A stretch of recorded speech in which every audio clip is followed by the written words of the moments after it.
Hey, yo, what's up? This is the Protect Your Neck podcast, and I'm your host, Dan Tom. Analysts is work you'd find over at MMA Junkie as well as OddsCheckerUS.com. But on this here program, the Protect Your Neck podcast, we break down high-level MMA. That's what we're going to do today tonight. Whenever you're listening to this, hopefully it's for the fight. Recording this Friday morning for Las Vegas Pacific time, specifically for UFC Vegas 51. Check the timestamps for when that starts from top to bottom. I will recap my picks for that, as well as the two Bellator fights I'm going to cover from Bellator 277 at the end. As per usual, that will be recapped with the plays at the very end from top to bottom as well. Always in that order because, energy is a premium, so I got to save the good stuff. And really, it's kind of like the top half of the cards is what I really broke down. I know I never really, I say expedited, and I can't remember the last time I followed through on that on a 45 minutes to less. We'll see. I feel like I could recap the, last card for 45 minutes, which I won't because, everybody's fucking talked it to nauseum.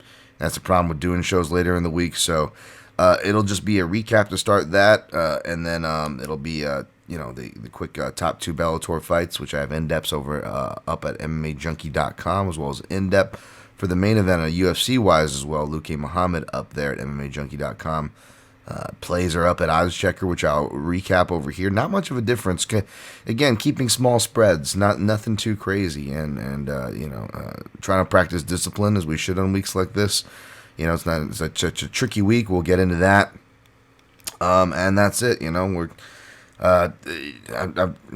not that sticker sports, but it's not much room for much else when you're doing this beat right now. So let's just try to get through this as fast as we can. I hope everybody is well and swell. All right. UFC 273 recap. I'm sorry. By the way, shouts to everybody who supports the show at the PYM podcast. And all that stuff. Actually, I'll get to that in a second. UFC 273, we went 9-3 overall in picks. Not bad. 1-0 in our solo parlay that we had going. Pretty good.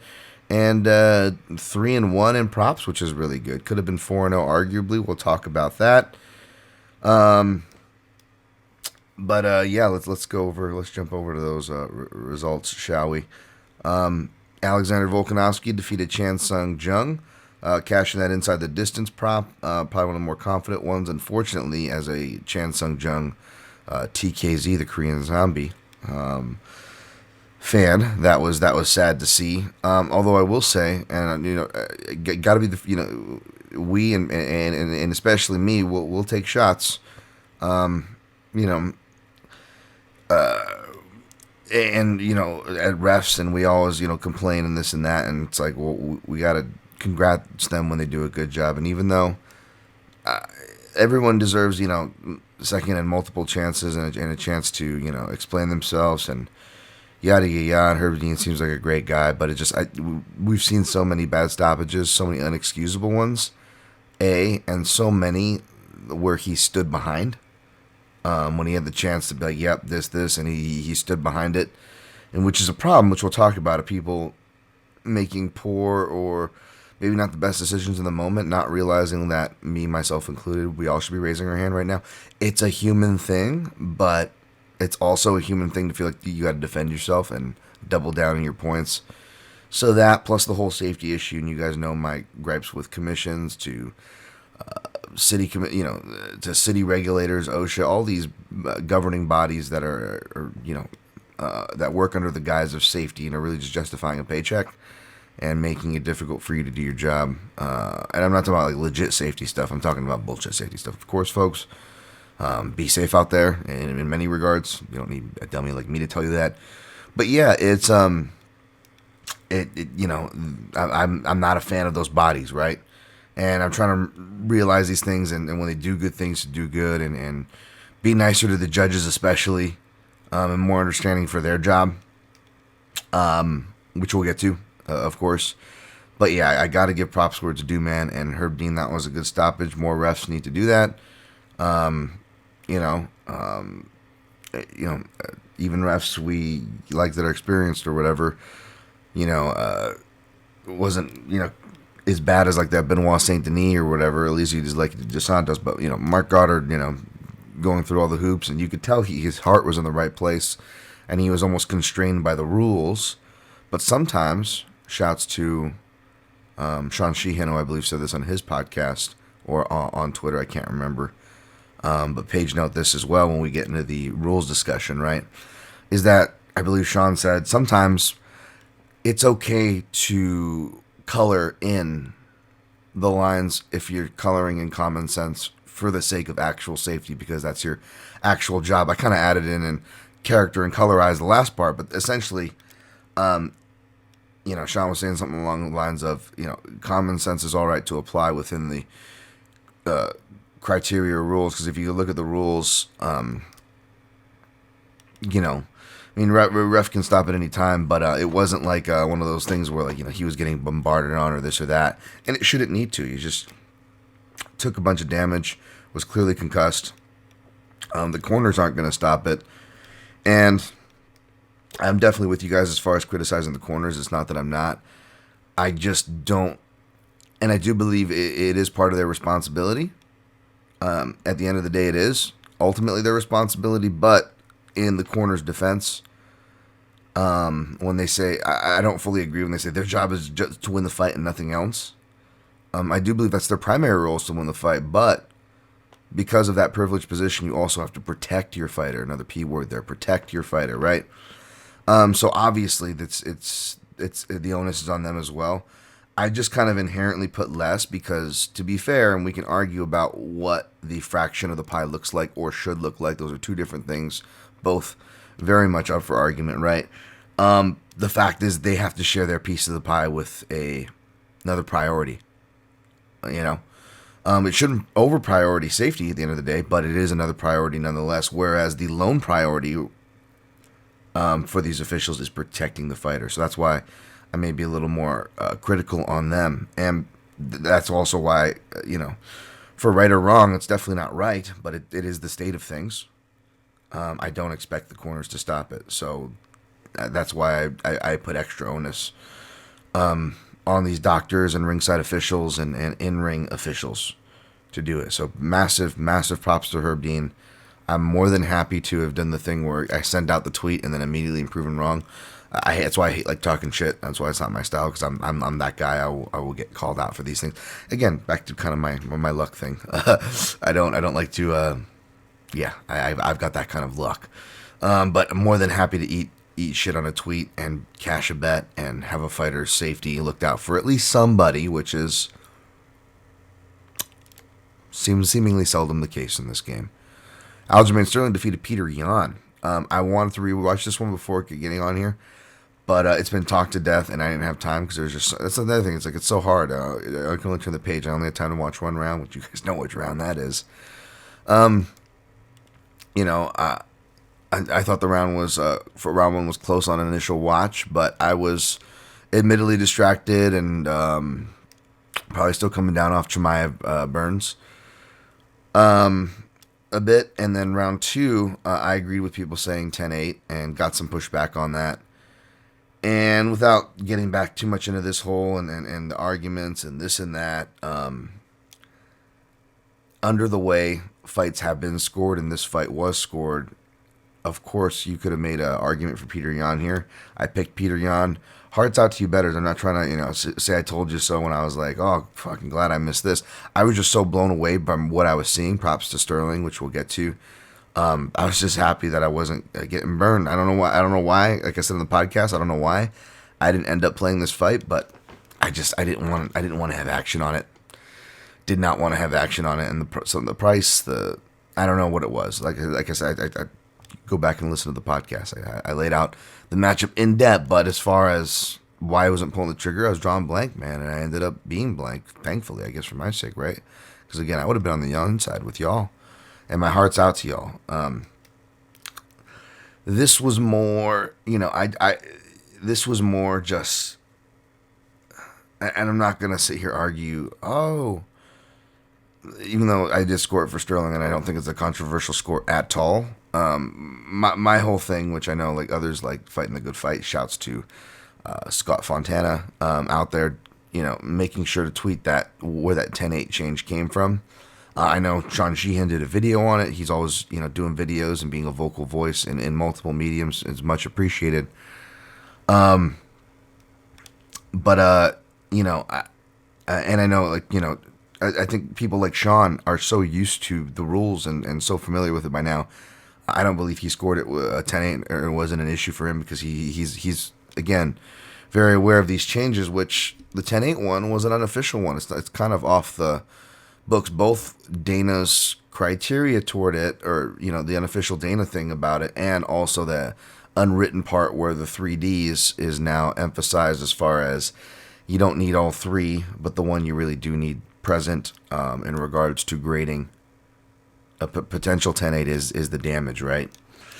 And that's fine, but it's like you gotta know that and be able to pull the trigger by it. And these changes, official to unofficial, coupled with Dana's meddling, has clearly meddled with the 10-8s. Now, I was upset with Dana as far as that Jan Izzy 10-8, which wouldn't even have affected the fight score, by the way, or didn't affect the fight score, but it shouldn't have been a 10-8. It was kind of, and we'll talk about, like, judges were more apt to pulling the trigger for 10-8, which is fine. We'll talk about that coming up as well with a fight from the card just before that Jan Izzy fight. From a judge who I'm not putting the Chris Lee curse on this guy, because that was the last time I said something about good about a ref, and then Chris Lee went off and just started like going on that slew of bad decisions a year or two back. But Eric Colon, I feel like I'm on the majority of more than most. And when going back to watch a lot of these as of late, trying to pay attention to judges and their tendencies. I don't have the numbers in front of me like my guy Scott over there on Couchside Judges, but I try to pay attention to these things, because we usually pay attention to the judges we disagree with. And believe me, I do feel like I get the same names that pop up for mine too, folks. Believe me. But again, to be fair, we gotta grade all things there. And again, it just like with everything in life, which is pissing me off about all this stuff, whether we're talking about this fight, another fight, or any other topic that's not fights or not, is that everybody has to be blue team, red team, my team, your team. No nuance, no acknowledging of the other person's point, speaking in absolutes, like all shit I fucking hate. And I love you to death, but if you're doing it, and I've called people out on this recently online, I'm not going to listen to you. I'm not going to. I've got too much shit to go on during the day. I've got too much people that rely on my opinions, and part of the reason why I was itching to get back in my little break is because I realized how little people actually research their opinions. Which is a news should not be a news flash to anybody, but it's very disappointing when it's anywhere from my colleagues and contemporaries or whatever in the media to the broadcast itself. Which shouts to my guy John Anik, who always fighting the good fight. Definitely. I always try to make sure to make those notes there. Again, easy to criticize. We got to give credit for the good stuff being done too. And it's just this either or shit is just really upsetting. It's either people don't know the rules, or which is the majority, which makes the minority. And I love you guys, but it makes the minority people actually do know the criteria, lean so hard into the criteria. And I get it, because you have so many people that don't get arguing tertiary round criterias like aggression and octagon control and the bullshit that's been drilled into our head. And I get, like, trying to fight that noise, it's still necessary. There's still legions of people who don't understand the criteria, much less have ever read it. And so I get that frustration. Keep fighting the good fight. Don't take this criticism to heart. But what I even find about that side, which again, I'm more in line on the side of people on the criteria, fighting the good fight, not hating. But again, with everything in life, everybody is so one way or the other. That we're just like, oh well, no, it's not a 10-8. If judges, if you're wondering if it's a 10-8 or not, then it's probably not a 10-8, and and all these things that have been repeated. And look, they haven't been giving 10-8s. You guys shouldn't be surprised. And it's almost, it's like, okay, I get it. You're right by saying all those things. But again, back to the common sense point, that even shouts to my guy Sean, a rule stickler himself, cited in regards to the Herb Dean stoppage. Sometimes you have to use common sense, because And this is also, again, to continue shouts to the people fighting the good fight. Dan Urban, Scott Fontana on Couchside Judges. Well, I really appreciate them saying this, Scott especially saying that acknowledging that even though, you can accuse media of their biases or overleaning this way or that way, they readily admit that there are problems in the criteria with interpretation. And I've had people push back on me saying that for years, especially toward the grappling.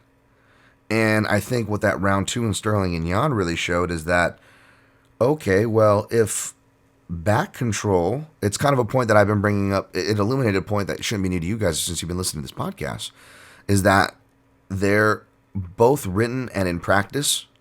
And when I say in practice, I'm just looking at rounds and assuming what's being scored and what's not, and as well as the explanations for people defending said scores or their same said scores, so they're defending that, right?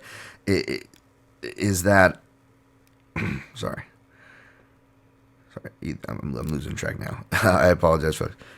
Fucking barely any sleep this week, coming off it, but either or. Oh, is that, yeah, we lack metrics as far as grading grappling. And when you try to compare the criteria for round 2 and for the people making the argument on why that can't be a 10-8, well, then essentially the backpacking rounds and control, a grappling round with that. And, if you're not doing anything, striking or submission, you shouldn't get a 10-8. I'm not saying just because you backpack, you should. That's not what I'm saying here. But what people, if you're following your own logic and the criteria's logic, you really look at it objectively, it really lacks the tools to grade grappling. And you could say it does, but we really don't put an emphasis on it. You know what I'm saying? I've seen people put more emphasis in their arguments for grading rounds for people striking when they have their back taken than the person taking the back, which is A, ludicrous, and B, especially ludicrous that I'm just seeing more and more people counting strikes when you have your back taken as something. See, what was it? Giannis guy Ketlin Vieira again. Not trying to cry over spilt milk there, but that was just a justification, which I didn't get.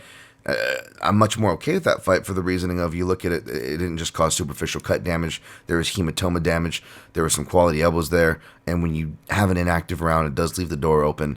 And if I'm going to cite that for fights that I'm on the right side of, like William Knight and Alonzo Menafield, well, I got to cite it for the fights that I'm on the wrong side of, which is why I changed my tune on that fight.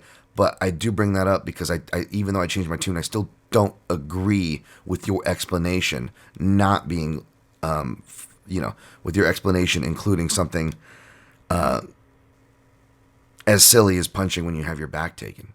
You should not be getting credit for that. You have no leverage from there. To me, that shows people who, not so much the doesn't train thing, because I'm good about that. I feel like I've ever, for all the things I've fucking been snobby, put my nose up in the air, like, I'm never want to say you have to fight, you have to train, you have to do, but sometimes I almost wish people did, because I feel like it's missing when we'll get to Torres and Dern in a lot of these striking rounds. And what's actually landing. But yeah, as far as the tools and stuff for grading a 10-8, like I feel like it was fairly common sense. And what was upsetting to me more than people that didn't know the criteria was the people that did know the criteria shitting on anybody who was grading it a 10-8, even though there was fine justifiable reasons even within the poorly worded criteria for it. That's what I don't like about this either or bullshit, and that's why shouts to my dude Scott F for for God forbid acknowledging nuance, right? God forbid for not just saying that the rules of these refs or these judges are infallible. I mean, we should be easier on them. I am trying to spread the good word and better myself because of these said rule sticklers who I've shouted. Don't get me wrong, but that doesn't mean that these people are infallible. Doesn't mean the rules are infallible. Doesn't mean we can't criticize or critique things that clearly have gaps and lack certain tools, whether it's for scoring, which I agree with, the Sean Sheehans of the world when they say, like, forget about open scoring or whatever the fuck your opinion is. I don't give a shit. We need to learn the criteria first. We need to all fans, broadcasts, to the judges and commissions all need to get on the same page. And fighters, obviously, we all need to get on the same page. Like, there's so many fighters and corners that readily admit and tell on themselves that they don't know the rules. You know? Like, Longo was defending himself, and shouts to Longo, obviously. You know, fucking another record in the books for him. He deserves to be proud of. But, you know, Longo was saying in the lead up, like, to try to, like, default blame, like, I wasn't telling him to, you know, do that to take the belt, like, as if people were accusing him of that. Like, no, they were only accusing Aljo unfairly. But Longo would always be defensive in all the interviews leading up, and he would say, and his defense was, hey, listen, here's how you know that here's how you know that I didn't tell him to throw it to get the championship. I don't even know what the rules are. And it's like, Longo, I don't think you should be bragging about not knowing the rules. But again, this is a sport where, you know, one of the best cornermen in the world who can coach all these champions, all these eras to different upsets, not even that guy fucking knows the rules. You know what I'm saying? Like, we have to know our rules before we get into any half-point systems, which I'm not against, by the way. Open scoring or this and that. You know, I just think we need to get on the same page as that and give the judges more tools, as in the common sense that rounds like round 1 is not the same as a round like round 2. And we don't even have to change the 3Ds or the emphasis that damage needs to be the mandatory one there, right? Even though that should be a written change and adjusted whenever they finally rewrite these things for, hopefully not the final time, but, you know, making it count. And I do think the damage should be there. And the reason why I went with a 10-8, and a lot of people didn't cite this, whether they believed the 10-8 or didn't believe it was a 10-8. And that's kind of my upsetness here, is the fact that people just don't cite these things in their arguments, and it just goes in the ether. And I'm like, motherfucking bad information just gets fucking spread. And now I forget what I was going to cite. You got to love that, right? No, but yeah, it was what they didn't cite was that it was the ref going, you got to move, fighter, you got to move. And like I tweeted, like, I actually thought Peter Yan was more okay than what the audience, even the ref who was warning him to move or he was going to stop the fight, thought. But that being said, again, which we'll get to an argument that I'm trying to keep more in mind of, and people try to remind me of, fair enough. Well, how about we go with it here? You know, with the judges, same thing with the official. If we're going to trust the judges as far as impact, you know, hey, you know what? It may be more serious to the judges than what you saw, Dan. Okay, you know what? Fine, fair enough. Fair enough, and I'll remember that argument for later, because it's a more than fair one that we all, myself included, need to remember. But if we're going to keep that same energy, shouldn't that apply for the refs who usually have more training experience and a closer eye on the action technically than the judges, right? Since they're right there. And that guy was warning Peter Yan to move to stop, or he's going to stop the fight. So, yeah, you know, people are like, oh, the submissions weren't that close or this or that. It's just like, okay. Aside from the dismissive attitude that towards submissions that, you know, is quietly there and goes and quietly builds to the point of that I was talking about, that bigger problem of lack of things to score submissions. But okay, it wasn't the submissions though that got me and others going for the 10-8. It was the strikes, and it was the strikes that got the ref to come in close and give a warning to Peter Yan to move. So that's what sold me live. I don't think it was like a clear as day at 10-8, but I feel like it just crossed the finish line, and refs or judges should have the tools to grade a 10-8. And furthermore, which again, I'm not against the half system, but would alleviate that having to come and would make things simpler as far as getting people on the same page. And essentially, you know, to give credit, I know we're picking apart the criteria there, but to give credit to the criteria is there. How about we use 10-7s, you know? 10-7s, for example, you know, you don't have to change the language. I don't have it right in front of me at this second, but essentially the gist of it is 10-7 is reserved for a round that, you know, not was just almost stopped, like the 10-8 qualifier, right? For you know, but a round that arguably should have been stopped. And the typical MMA reference is Frankie Edgar, Gray Maynard 1, right? As what a 10-7 round would look like in our head. Even though I believe no one gave that officially 10-7, did they? I think I know. That was the last top 5 I did with Scott, and I can't remember now. Too much. Dunbar's number, folks. But I would argue 10-7 rounds, you don't even need to have dominance like that, right? or multiple instances where it should have been stopped. It could have just been one, like these Benoit Saint Denis rounds or Moicano rounds where, it's like someone should have stopped this fight and no one did kind of a deal. You can go 10-7 there. Or you can even give it 10-7 where the fighter who gets the 10-7, earns it, is caught in two submissions. i.e. or e.g. Alexander Volkonovsky, Brian Ortega round 3. Because even though, regardless, I know the judges can't go back and look like me and see that Volkanovski actually has good defense. And even though, anything close with Ortega is dangerous, but it wasn't as dangerous as it seemed. And aside from that, Volkanovski was clearly winning the round. And Volkanovski, and more importantly, the 10-7, I would go 10-7 that round because it should have been stopped because it wasn't just a hellacious beating at the end that justified a stoppage from the ref. But when the bell rang and the fighter didn't get up, you could argue then, it should have been stopped and no one's going to stop it. And according to the rules, it should be stopped when the fighter can't make it to their own corner, which Ortega couldn't. He needed help. I mean, he was lucky enough where he fell into the corner. He got pancaked in the corner that he needed to be in. So he's lucky he didn't have to walk via Eric Anders, Thiago Santos, right? But Herb Dean was right there and watched the corner pick him up, and that's still even enough to justify to stop the fight because they shouldn't even be doing that. The fighter needs to get up on his own will. That's why a ref will, even though the round's over, will stop and tell a fighter he needs to get up, or they're going to call, or they're going to call the fight, right? Like what is it, Open St. Preux, and what do you call Reyes? Right? Dominic Reyes. It's a decision, but, Dominic Reyes knocks him down at the very end. The bell sounds, and Ovens is like, oh, crap, I survived.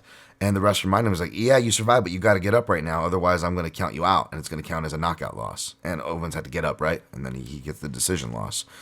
And I know judges have to turn their scores in immediately, but whenever there's a big action, I imagine they could and should take that extra beat to see how a fighter is affected, which we'll get to with the Torres, because, again, it's really subjective, especially when a fighter isn't knocked down, but even when a fighter is knocked down and clearly beat, because you still don't know, okay, well, maybe a little less of a question, is he hurt or not? He's clearly hurt, but now the question is how hurt, right? And again, the fighter's reactions, how fast did they get up? Are they off balance? Did they go down? Are they, and if it's not at the end of the round, how do they look in exchanges physically? How do they look? Are they even landing anything, much less winning the exchanges, right? These things need to be tied metrics if you were trying to judge a fight. I know to each their own. I'm not a judge, but I got to imagine, so that subjectivity doesn't run wild. Like, people, oh, well, it's judging. Judging's a subjective thing.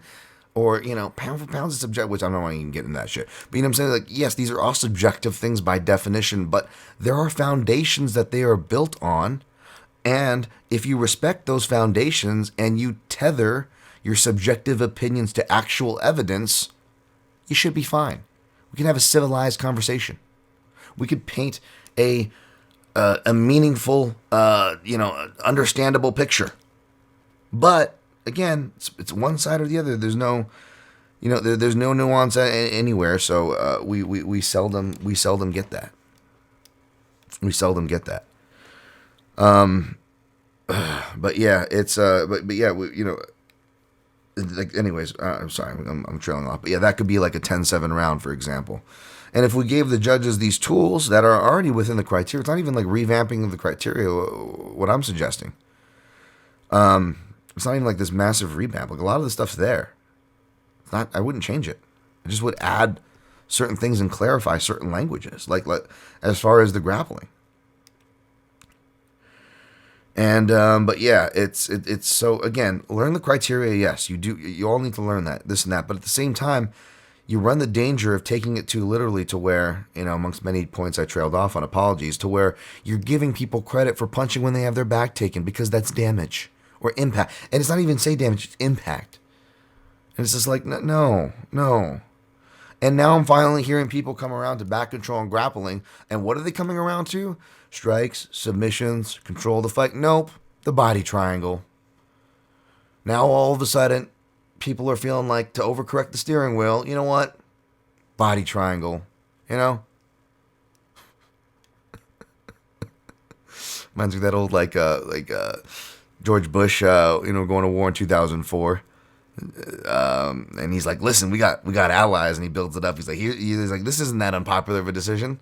He's like, we got Poland. Don't forget about Poland. Remember that? Like, that's what that feels like. Feels like everybody's doing the don't forget about Poland with the body triangle. Like, okay, fine. We'll give grappling credit. Body triangles seem pretty painful. And I'm not saying they're not and they shouldn't be given credit for. But it's like, that's the thing we're going to give credit for now? How about just the context and what they're doing off of it and what they're preventing the other person from doing? Why can't we just grade off of that? Anyway, sorry. We should incorporate that too. It's just funny. Everyone's fucking all over the place. Aljamain Sterling, I was wrong about this fight, and I'm happy to be wrong. No revisionist history there. It just looked like he really got some well-timed takedowns, and it was off of Peter Yan's aggression because he will get aggressive with him, whether it's grappling or not, and that'll allow Aljo to grapple. I did say that much, but again, no revisionist history. I was completely wrong, and I'm very happy for Sterling. He deserves his victory tour. I mean, imagine getting all that shit for,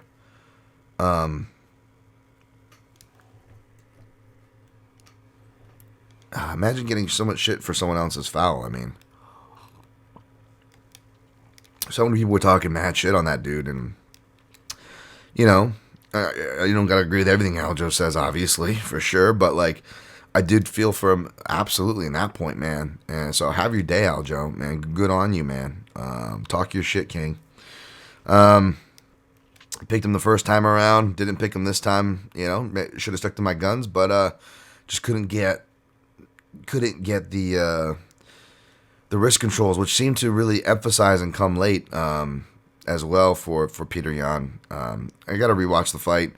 I don't got an issue with the decision, but like, just stop fucking learn the criteria. But on the people on the other side, if people want to include some common sense and show their work like I do or others, like, let's stop fucking, religiously defending stuff that's problematic. Okay? Let's come to the middle here, folks. Because we all got to share this fucking space, right? So let's come to the middle, please. But yeah, sorry. Khamzat Chimaev defeated Gilbert Burns. Good fight. Very fun fight. Yeah, man. Chimaev's got durability, heart, all those things. I think people are perhaps, I don't know, like, again, re-overcorrecting the steering wheel because they were high on him, and I picked him to win here. But you know me, I did it. I didn't bet him. I did it reluctantly so because you know me on hype trains and everybody, jerking it over Khamzat over here. And yeah, man. But so maybe it didn't have that effect on me where I came off more impressed. I still never was, and I'm still not, especially now, excited about throwing him right into a fight with Usman. But it's no secret Usman's reaching toward the end. His knees haven't been in the greatest condition for a while, and yeah, we'll see. We'll see what the matchups go like. I really could care less who they match him up with. I don't have a strong opinion on it. Just, I wouldn't mind Colby. That'd be cool, but I don't really care to argue it. All right, here we go, guys. Mackenzie Dern defeated Tisha Torres via split decision. Yeah, this is tough, man. This is tough. Again, when you go with impact or that kind of just obtuse, borderline obtuse interpretation of the rules where you just take it literally and you almost are contrarian hipster about it without trying to be. And I've been accused of being in certain fights with, like, again, back to like the Will Knight or Menafield. And those fights I still stand by, whether I'm on the wrong side or the right side, is when you don't do a lot, you leave the door open for big stupid actions to steal the round. And you guys know how much I love big stupid actions stealing the round from the more technical fighter who probably should have rightfully won the round.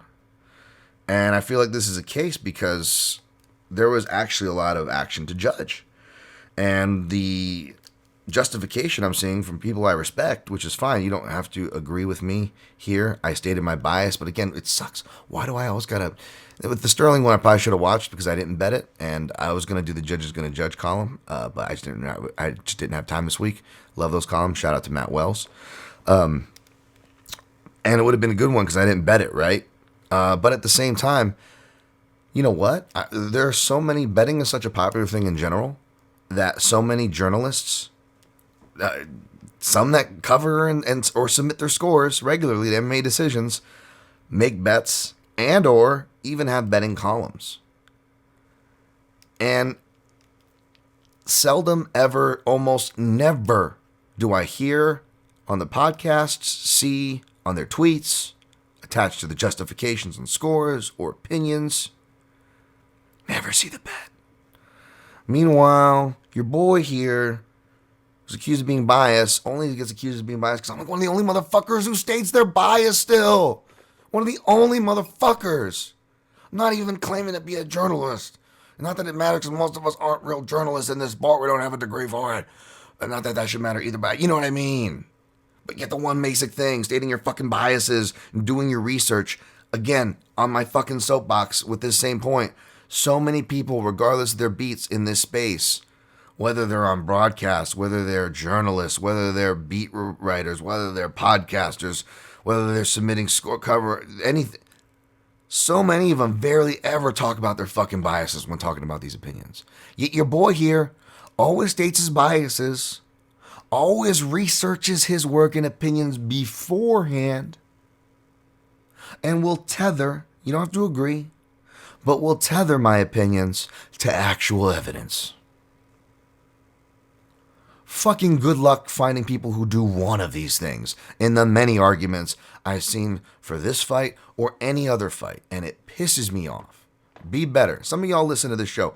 Be better. All right? Because I'm out here fucking researching, putting my shit public,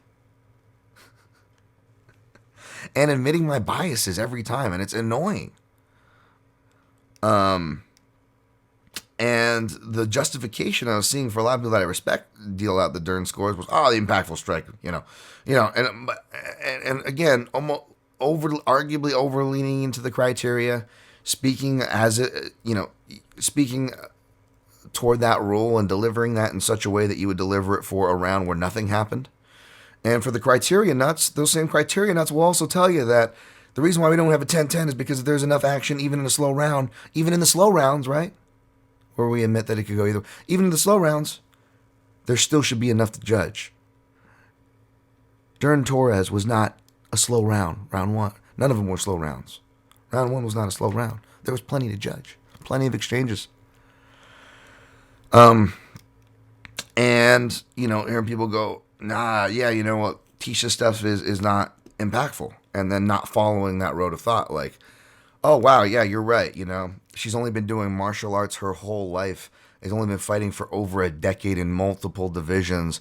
At one time was commanding no short, averaging a minus 300 with only close losses to champions through a majority of her career, and arguably still now. Minus Marina Rodriguez. Yeah, and by the way, a majority of all her wins decision machine, right? So, we're going to just pretend now, it's convenient that, oh, you know what? Yeah, man, we're just not going to score her strikes now. They're not significant enough when the rule for significant strikes is bullshit and the way they count is bullshit. I didn't even look at the stat counts because it's bullshit. Can't tell you, I tweeted, and John fucking Anik himself agreed with this take. Even the round take that I'm about to give, by the way. But the more important take, no matter if you agree with me on the more important take here.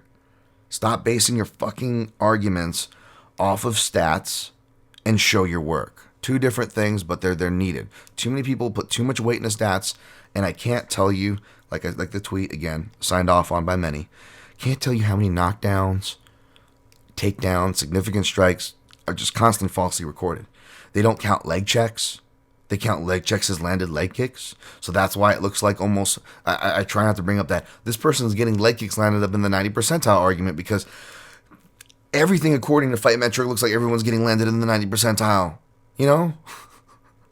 Unless you have that Muay Thai step back timing, you make them do the clear misses, which I've even seen them fuck up those calculations, by the way. Unless you do it as clear as day, they're going to miss it. So strike stats are bullshit. Show your work. And nobody showed their work. I had people, even people I respect, that I've had on this podcast, and will still have on in the future. I still got love. But people speaking in smart people speaking in absolutes while not showing their work. Apparently, it's on a podcast. Shouts to Frank Posen, who I've shouted their podcast many times before, and Schwan Humes, but like, I literally laid out multiple paragraphs of actual work. Again, you don't have to agree with my opinion, but I tethered it to actual fucking evidence. And did they respond to that? No. They probably responded in their podcast. I'm sorry, guys, I don't have time, so I'm going to give you guys respect and give you guys a shout here. Check out Frank Posen's podcast. But yeah, like, it's like if I'm taking the time to fucking research and state it, it's like, why can't any of y'all? You know? And if you did, then fucking put it out there. I didn't see one person. All they said was, Darren land the harder shot. Why? Because Rogan said, because Torres looked rock. Why? Because Rogan said so? Because Rogan went, oh. And by the way, commentary was good, and even though Rogan did have a Dern narrative by the end of the fight, I don't think it was too overpowering, but unfortunately him alone just going, oh, she's rocked, even just one of those is enough to sway around in many people's eyes. Now, the judges there, I don't blame them so much, because again, if they saw something different on these strikes, they have a better seat than me or you folks. So we have to give them, again, they're not fucking infallible, but we do have to give them that benefit of the doubt, right? But I will say, it's really subjective to, and again, this kind of ties back to the problem with our scoring, and subjectivity, for, not letting subjectivity run wild in something that's inherently subjective.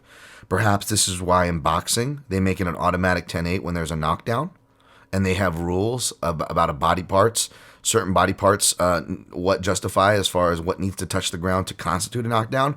Now, of course, you cannot transfer those same rules, much less a knockdown rule, into MMA, where people are constantly going for takedowns, right? I was saying about Chimaev. It's so hard, even with this fight, we saw that, right?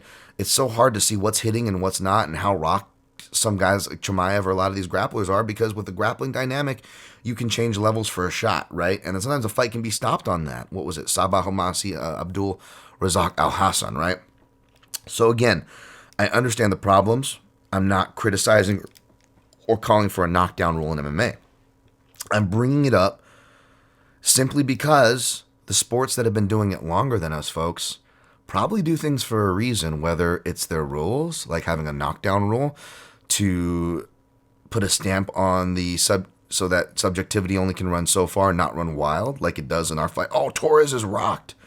Because it's already subjective as it is when someone is rocked, quote unquote, or knocked down, like I said, right? You then have to judge, okay, how bad are they? Because if we're actually giving the tools the judges should have, they need to be judging these things, right? To determine, okay, it's this person's round perhaps right now, but how much of a round, or how much ahead are they? Which will, again, glean toward the information I'll need at the end of the round on how to score it. These are all important things. And so, so that's why, and I'm not an official judge. I haven't heard judges do this. Love to talk to sometime and ask them, because I know that through secondhand I know that judges do have their own systems as far as momentum in a fight. I've heard things like from dashes. I've heard even things like a coin in the hand, one hand or the other, as far as where the momentum's going. I kind of do the coin in the hand thing without a coin in the hand. I have got it's like those carny things where you're shooting the water and water gun into the hole, and your little rabbit or horse kind of races across the track and you're trying to race across, right? That's kind of how I picture the fights. And there's two horses, and each time Tisha's landing a strike, I'm moving in little increments. And yes, Dern strikes, whether they're sloppy or not, Dan. I know you're a hipster on technique, but you know what? A hard land is a hard land. You got to deal with it, motherfucker. You know what? You're right if you're saying that. Absolutely. And in fairness, for what it's worth, folks, when I'm doing that math, even live with my bias, every time Dern strikes, I'm giving her 3 to 5 paces for every one of Torres's, okay? So I'm already doing that. I get what you're saying. But at what point? At what point? 3 to 5 is even arbitrary.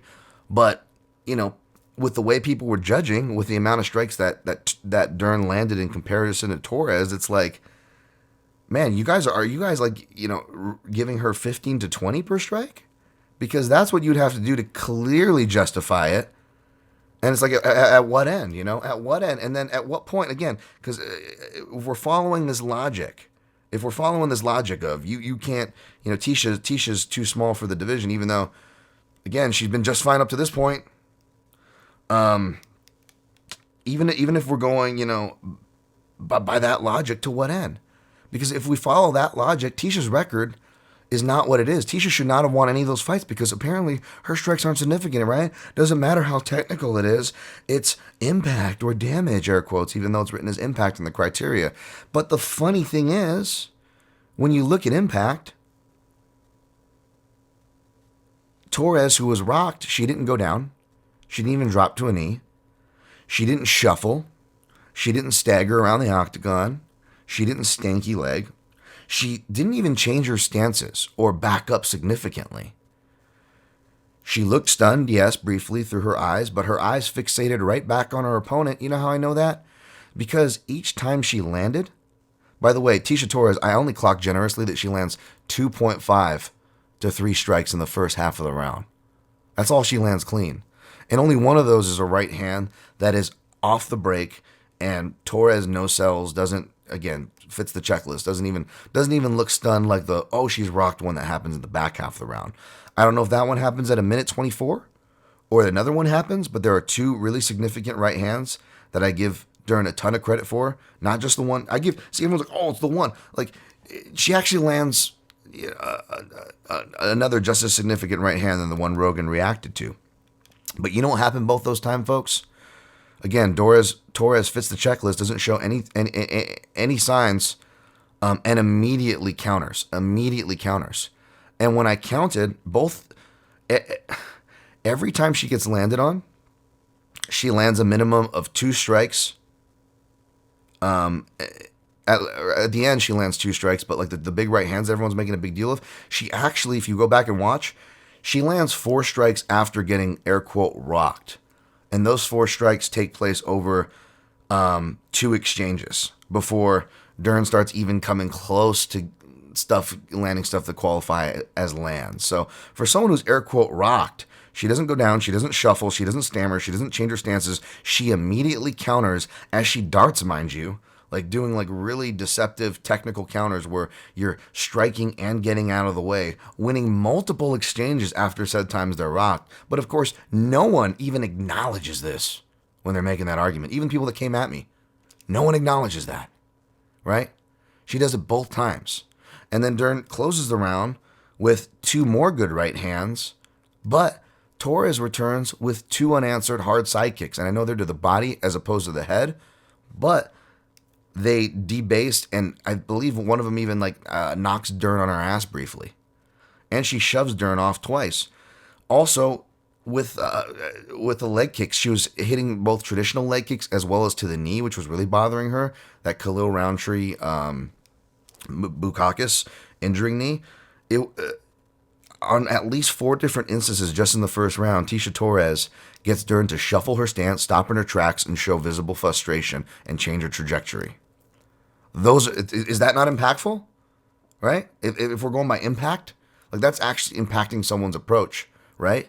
She was actually doing damage and causing damage amidst exchanges where she was already winning and schooling her by the numbers.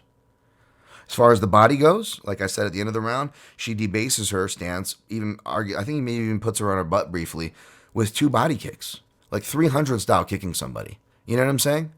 Like for a small girl who can't, cut it or whatever, like She actually debased and threw stopped Dern in her tracks more. She made Dern switch stances more. She made Dern change trajectories more. She landed more cleaner strikes. She lands super right hands of her own to start the round that, if they were, if she was Dern and had the size and like, oh my God, would have knocked most girls out. Like, Dern ran straight forward with it. She also has this weird grin on her face, by the way. I would so fucking get my ass kicked by someone like Dern, who's just awkward, athletic, and she has that weird, like, smile, like, kind of grin on her face. Like, oh my God, it's the... I love Mackenzie, but it's the stupidest fucking look on the face. Like, oh my God, I'd fucking lose it. Just that face. Like, it's like a nightmare. Just constantly coming at you. But yet nobody mentioned any of these things. And that's why I tweeted live. I saw this coming. Again, that's why it's not, it's not a robbery or anything like that, folks, or anything like that. Because I saw it coming. I even tweeted it live. I said, I'm biased, so I can't judge. But I would like people to keep in mind that you're seeing these Dern scores. I hope they're counting that Torres immediately recovered and returned and won exchanges after every time Dern did land. And I didn't read the stats, but I heard like Dern got like 20-something strikes or something credited to her in that first round. Dude, go back and watch. She lands generously 3 clean in the first half. So you're telling me she had to land at over 20 shots in the last half of that round? Like, I even think between the 3:30 and the 3-minute mark, the 30 seconds past the halfway point, she only maybe lands 1 or 1.5 clean strikes there even. Like, it's ridiculous. And of course I bet it, and of course I had a winning night, so it looks like I'm really crying over spilt milk here. But again, folks, for people that know me, know my history, you guys know that I've got a crazy history of being on the wrong side of these fucking stupid decisions. Or the more technical fighter. And again, the fucking Dern still didn't show. Everyone's like, oh, well, if she could just, that's a Mackenzie Dern fan is scoring it for her, saying the same damn talking points. Oh, maybe she should, focus on her wrestling or this or that. Or, or saying, she's not, or like either falsely giving her credit for getting better, which she's not. She's only making small improvements in her striking. And it's striking and strength and conditioning. Like, she's working the wrong things, and it's just that whole thing of like the analyst hipster thing. Like, you hate seeing fighters get rewarded for making the wrong move, and it's like, she's young, she's got hype, she has all these opportunities. Like, she would be fine with this loss, right? Whereas Torres, who is the old dog who's not supposed to learn tricks, actually has been making like legit fucking improvements late into her career. She actually had like, long drawn out adversity at the top level. Had to go through a bunch of transitions.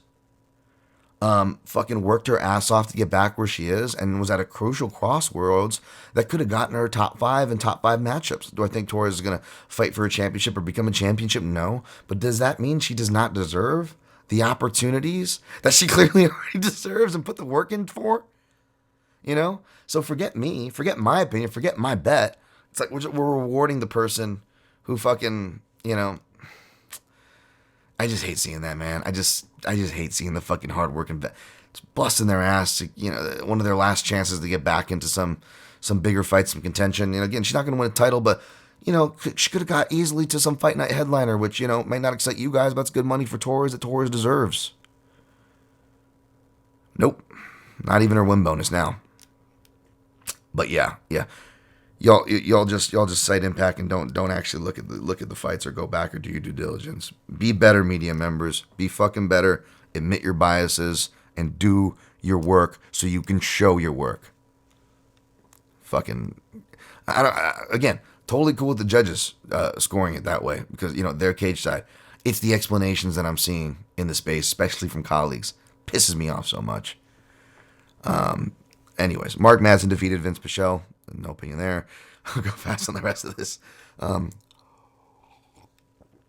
Ian Garrett defeated Darren Weeks. No opinion there. Anthony Hernandez versus Josh Fremd. No opinion there.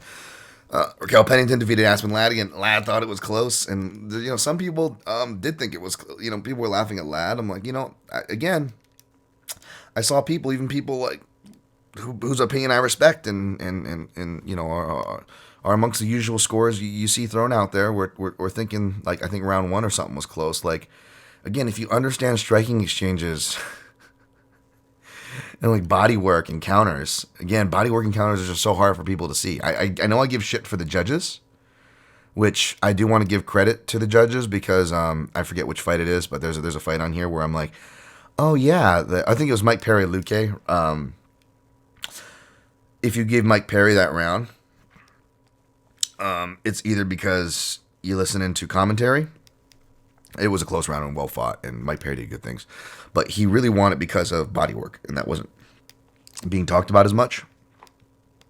And the judges weren't privy to the commentary, especially in that live era, right? Pre-pandemic, that fight. Give most of them, including my guy there, Eric Colon, give Perry round 2.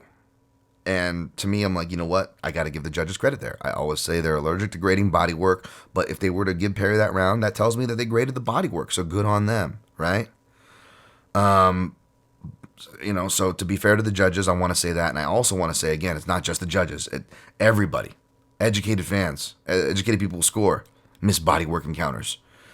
Because Raquel Pennington put a fucking clinic. She coasted to the third, sure, but she fucking clinicked Aspen Ladd. Fuck, man. I know I bet the fight, but goddamn, you can't tell me any other way. Sorry. Mike Malott, by the way, I was almost blind with how white this guy is. We should call Mike Malott Bright Malott, you know? It's like, oh, who the fuck is fighting now? Oh, it's Mike Malott. I got fucking squinting over here. But Bright Malott was a bright spot on this card. Fucking, he should have got the fan bonus. Shouts to my guy Aaron Bronstetter, who was talking about these fighters on the undercard, something I've always preached since my days on MMA Junkie Radio. And that's why I hated this stupid crypto bonus. 1, it's crypto. 2, the split of it, stupid. What is it, like 700,000 and like multiple millions to the UFC? Well, it's only like 700,000 or whatever to the fighters yearly. A fighter once a month. Shout out to Robert Joyner, who tweeted that. And then, again, with the fans and stuff, forget, like, even the fucking matchmaking, they give it to, like, bullshit people, the bonuses, the actual money bonuses. Like, now we're going to let the fans, so it's only going to be the fucking popular people on the card? Oh, great. Popularity contest. You know your boy loves that shit. Don't give it to the guy who's fucking, donating his check, his measly paycheck that he should be getting way more of and probably needs. Valiantly, generously, kindly donating it to his coach. So man, shouts to Mike Malott, man. What a good Canadian boy there, man. Picked him, but again, not bumping my chest. This was a tricky fight because of Mike Malott's sample size, but again, you got to go with your eyes and what you see. Records and stats can only tell you so much, and I dare say maybe that's where I think someone's saying it's like, oh, you make a good judge because you can see things from your martial arts experience. I'm like, yes, but my martial arts experiences and the biases, which I do readily admit, I'd be a terrible judge. And I've said it many times in this podcast before. I don't think that I could do it. I think, in fact, I'd be a bad judge. I think what I am helpful of is dissecting actual action that goes down, because that's kind of my job. So as it relates to that, yes, I do toss my opinion within judging, but in no way, shape, or form. And I will always fully admit it's a tough job that I would suck at. But thank you for thinking I'd be decent, but no, just those reads just kind of come in handy for weird things like this. Alexei Olenek defeated Jared Ivandera. Give me sight beyond sight. Cash it, baby. Again, stats don't say anything, but everything, but they can help confirm a stylistic read, which was that Jared Vanderaa will struggle against pressure grapplers, will make the wrong moves. He does. No offense to Jared, seems like a cool guy. Pedro Rodriguez, who deserved a bonus after hearing the poverty she has to go through, defeated Kay Hansen. Hopefully that helped. Hope Kay, I don't think she'll be UFC bound again right now, so I hope she can bounce back on the regionals and get her stuff together. Wishing her the best. Julio Arce, I was worried about this one. Defeated Daniel Santos, but ended up being true. The Southpaw Savvy wins the day, as that camp may have trouble with southpaws. And I know someone brought up, well, Dubronx beat Poirier, and whatnot. And he did look good against Timur, David Timur. But, David Timur, perhaps we saw his ceiling, Jim Miller, southpaw sample size. He split 1-1, but both those are grappling heavy. And the grappling also muddies up the Poirier side, though. To support my point, Poirier obviously did do really well standing with Dubronx, right, in round one. But I pointed more toward, Felipe Arantes. I forget which southpaw he lost to in the UFC. Thomas Almeida to Jonathan Martinez. Bueno Silva, we'll talk about Fiora. Pretty much every other shootbox fighter in the UFC when they face southpaws have lost. I listed a bunch off on Twitter. So maybe there's something there. Still a good team, obviously. Hope to see Daniel Santos back on a full camp. And Arce, man, cash. That was good. Again, if you guys round robin, shouts to my guy Jerry H and the rest. Dude, if you guys round robin, it didn't matter that the judges didn't give us a beat. We still went 3-1. If we're 4-1, it would have been nice. I mean, because I can't round robin, so the only parlay I had was in one house where I parlayed those 4 props. That would have been like fucking $1,000 for risking barely anything, which would have been nice. But of course, you know me with those beats. Speaking of Mara Brenda Silva, remember when I bet her and she beat the piss out of Montana De La Rosa for 3 rounds and still lost the fight? That was great. By the way, go look at MMA decisions. Just some fucking questionable scorecards there. Like, you gotta be generous to give fucking... I mean, you really gotta be generous to give her 1 round. Montana De La Rosa getting her ass kicked. Anyways, we'll get to that, but you know me and these ladies beats. That being said, of course, I may or may not have a lady leg and some action coming up. All right, how forever long did I take on that? An hour. Yeah, an hour. Yeah, no expedited version today, folks. We're going to be expedited on this shit, though, I promise. All right, Bellator 277, taking Nemkov over Anderson, but I didn't bet it. Someone said they were surprised. Nemkov did well for me last time out, but we got to be careful just because someone does well for you last time out. There's always that bias at play where, you know, you over expect them to do well again. We all do that. I'm very guilty of that. It's something we probably all are. So maybe it's that. Maybe it's the fact that Anderson just feels like he's spoiled potential. I'm really giving Anderson the respect. Maybe because we just saw a highly touted Russian get taken out by an American wrestler who people weren't so high on. Or maybe there's a little bit of that parallel, right? Yeah, man. I may not be betting on black, but I don't want to bet against it here. So, you know, that's because it's me. That's right. Corey Overtime Anderson. My name's Donnell. Running my sport. Every time I hear Corey Anderson, he's just like, that's the way he talks. He reminds me of this old Baywatch episode from the early 90s. How, Dan? How old are you? Tell us, Grandpa. But it's like they got like the special, like the special ed department to like volunteer. But it really felt like they were using them for cheap labor because there was this like black kid who was like, hey, he would go to David Hasselhoff. He's like, hey, my name's Donnell. Running my sport. Hi, Donnell. You ever seen a grown man naked? What version of Baywatch did you watch, Dan? Listen, the Hoff got... Anyways.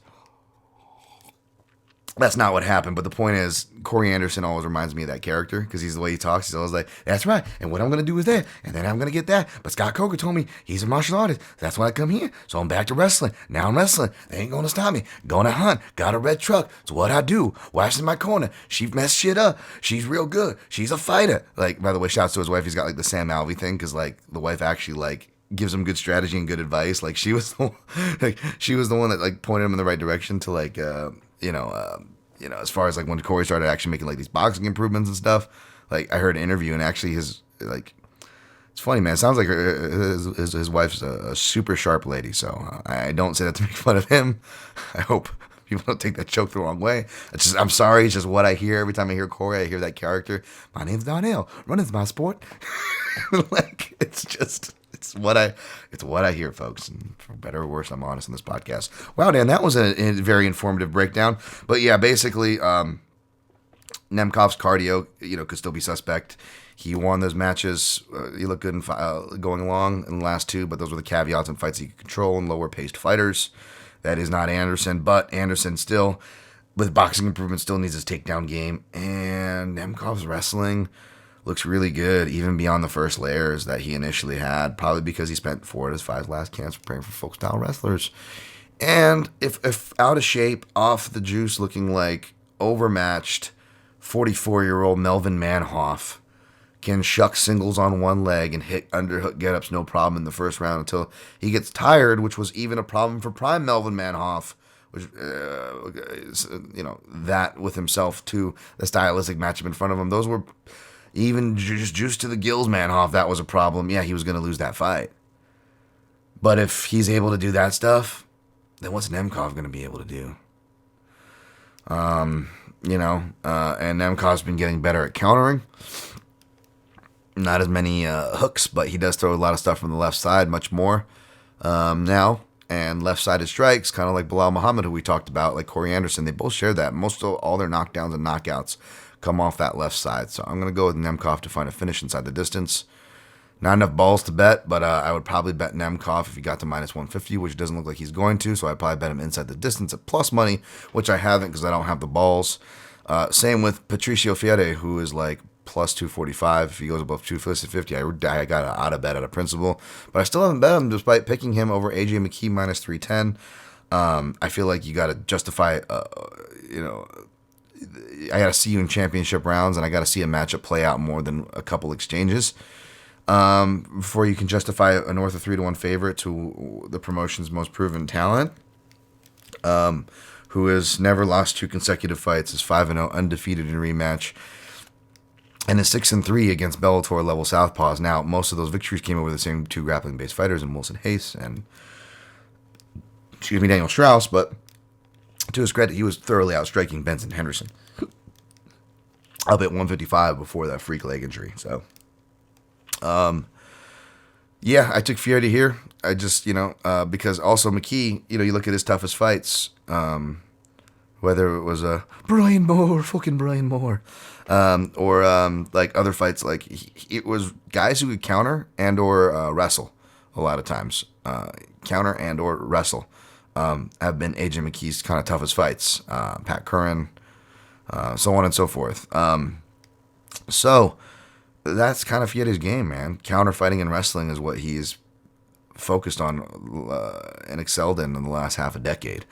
But it's a lower weight class, and he's been fighting for 13 or 14 years, folks. So, he could very well just drop off. You know what I'm saying? Like, this could be it. Till I see it, I'm going to pick Fiore, but that's also part of the reason why I'm not betting him despite the odds. Because, you know what? I do believe I am a fan of McKee, man. It's not me hating on McKee or I actually really like him. I like his personality, too. Like, by the way, shouts to my guys, Gorgeous George and Goes. They did an excellent interview with AJ McKee over MMA Junkie Radio.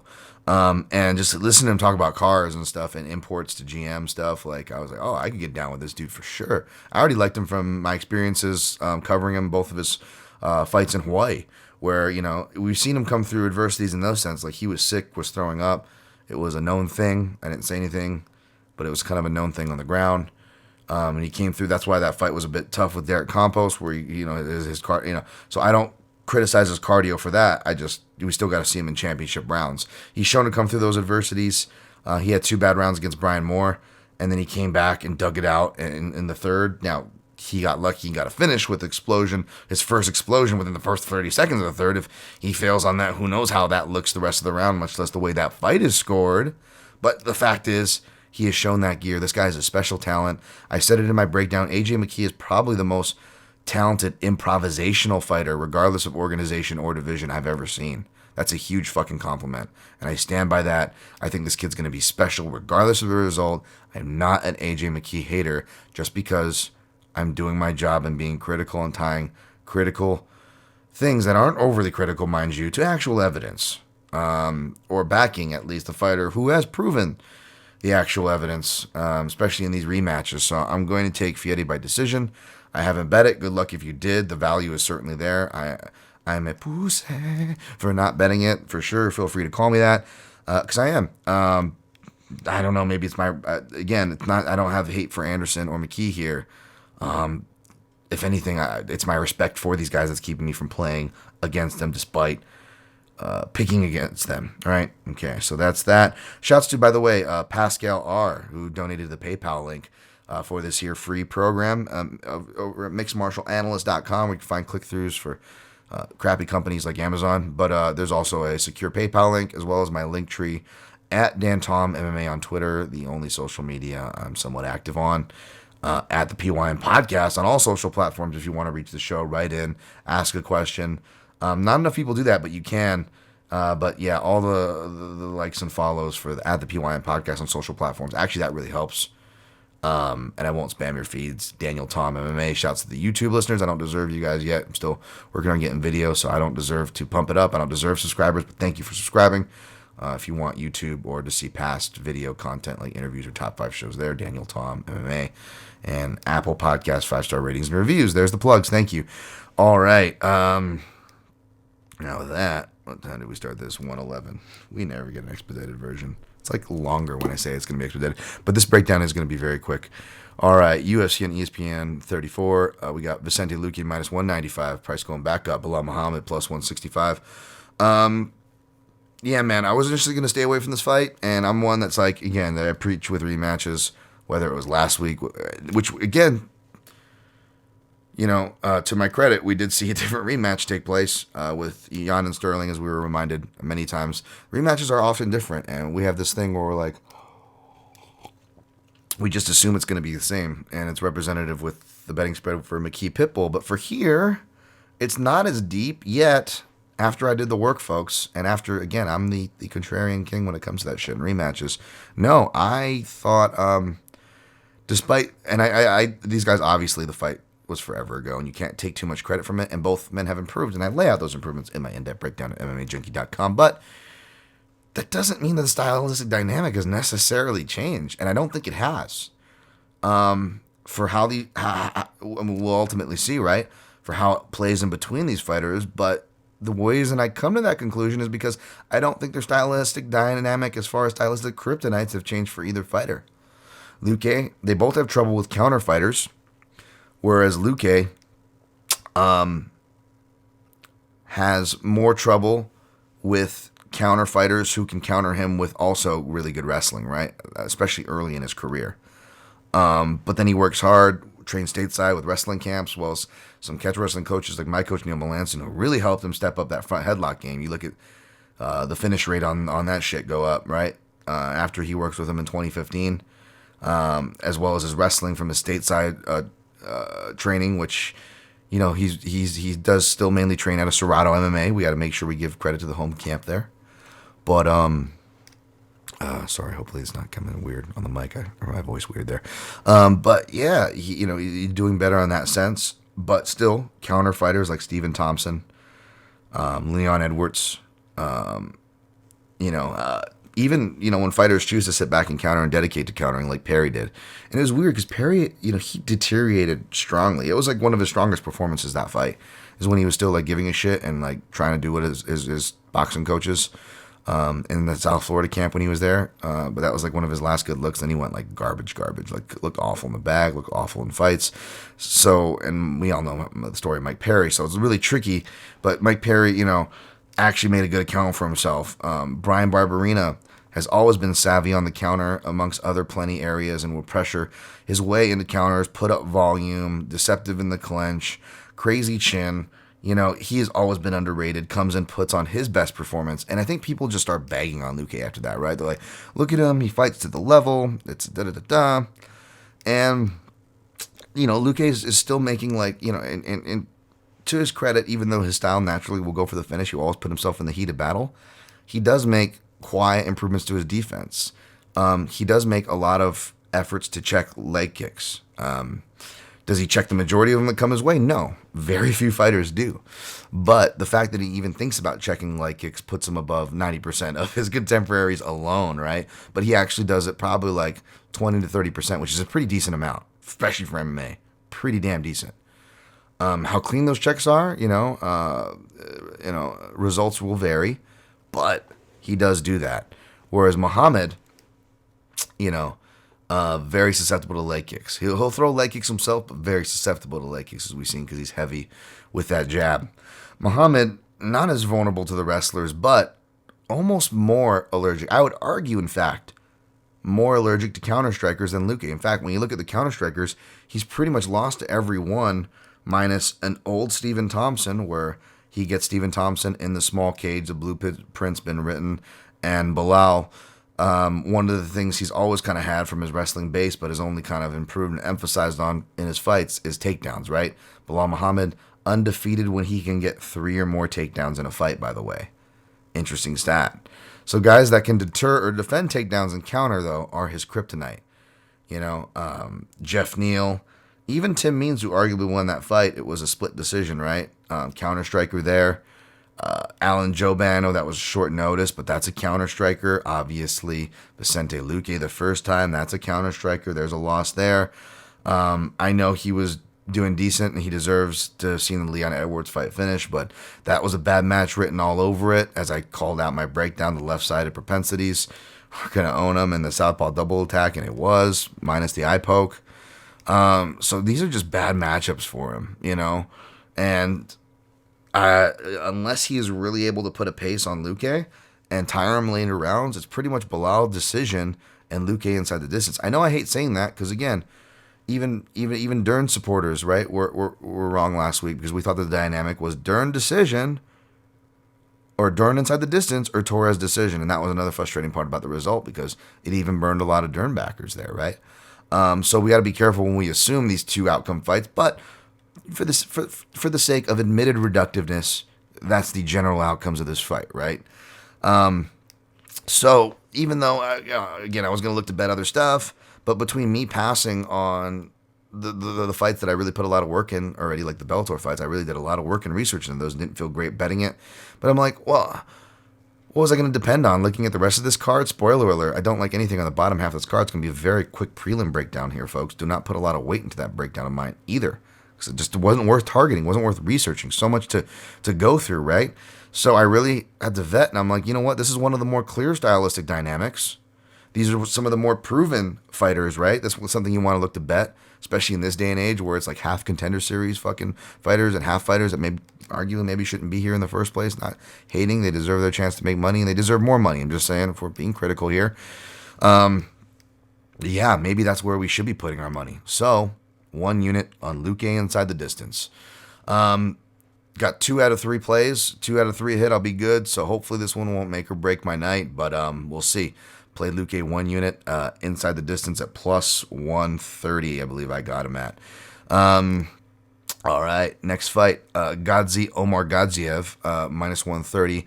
Caio Borralho, plus 110. Despite initially not wanting to touch this fight and was just going to look to shitting on another shitty co-main event, it was, in their defense, supposed to be Uriah Hall, one of the more notable names on this card, so they, for whatever that's worth. But again, surprise, surprise. Again, I've been saying it's 2019, folks. The co-main event's not co-main event anymore. Not trying to shit on these guys.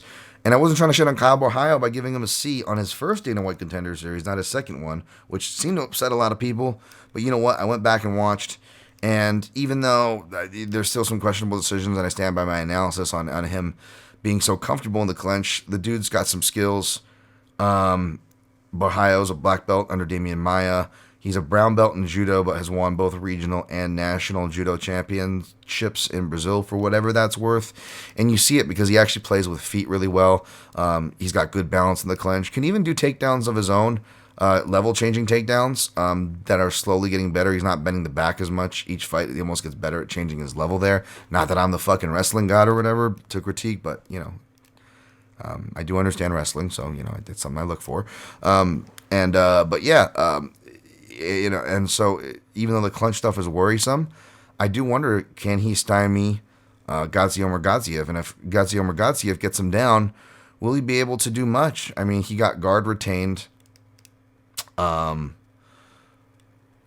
not the most talented grappler in the world, and then went for a questionable leg lock. In his defense, it was at the end of the round, so if you are going to go for one at this level in those divisions, I guess go at the end.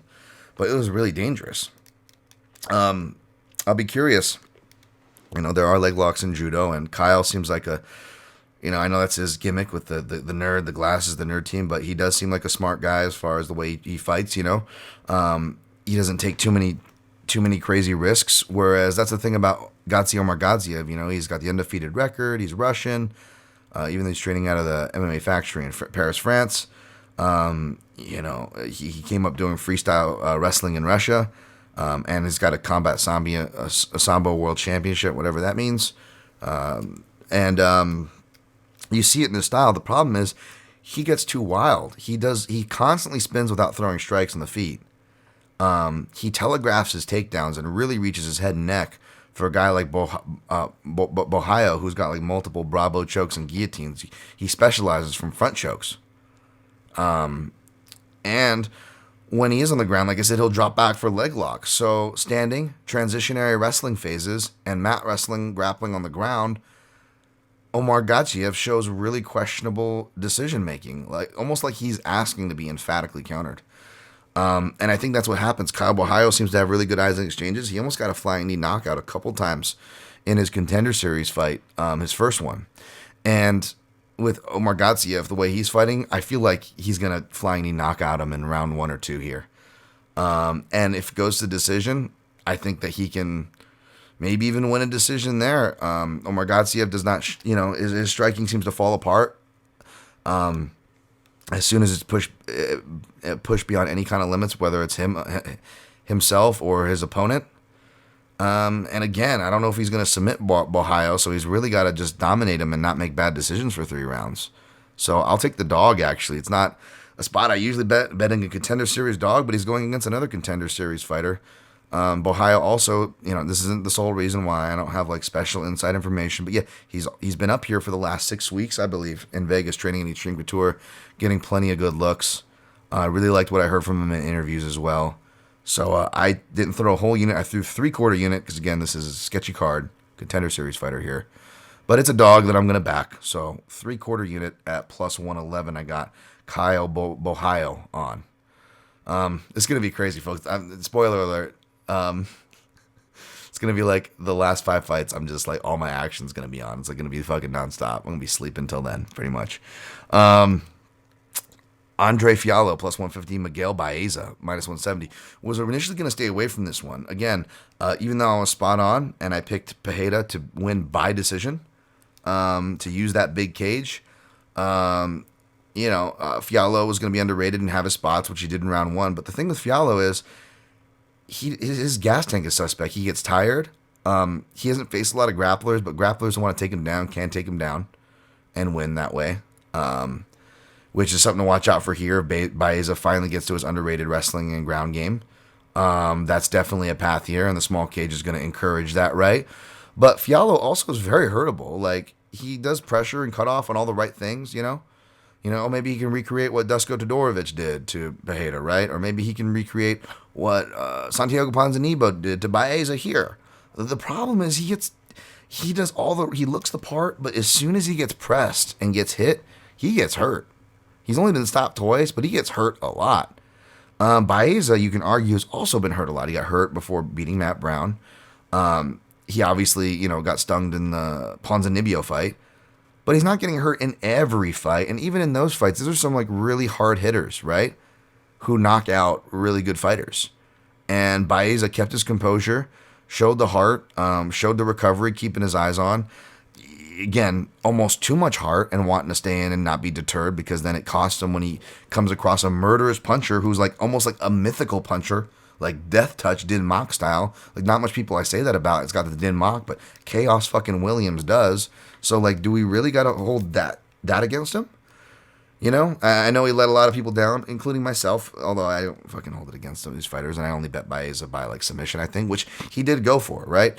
He did show a bit of a proclivity, but now he really got the learning lesson there. And it sounds like he got depressed. He went dark. Maybe that's what's deterring people away from Baeza. That plus the 2 losses, recency bias, driving his stock way down. I would argue we're getting him at a discounted price, even at minus 170. He opened at minus 140. So I think it's just recency bias that dropped his price so low. Miguel Baeza's is still a better, still looks to be a more durable fighter than Fiala. He's younger than Fiala. He's got just as much, if not as potent knockout power, even if the stats don't represent it. And it's more of attritional stuff anyways. It's mainly kicks. And Fiala is very kickable. Yes, he trains with Henry Hooft at Sanford and looks like he's been working his kicks for this fight, but he barely throws kicks, and he's very kickable because he's a lifelong boxer. So his legs are going to be wide open, and he's just very kickable in general. And I'm seeing him working kicks and his combinations on these pad drills on Instagram, and it doesn't look natural for him. It just doesn't. I don't think you're going to cover that ground against such a natural kicker like Baeza.